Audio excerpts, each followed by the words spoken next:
Makikita nyo yung clearance na yun, oh. Ayan, oh. Kaya nagwiwigil tayo.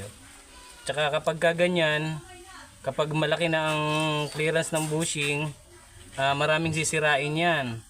Kapag nagwigil to, masisira na rin yung ating tie rod, masisira na rin ang center post, and then pati yung ating strut bar bushing.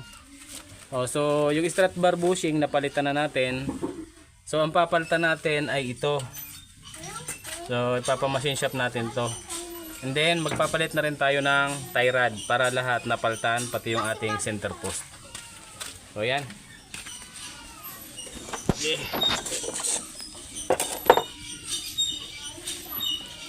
Ito magpapalit din tayo ng palit na rin to ball joint. Ayan ang ball joint natin.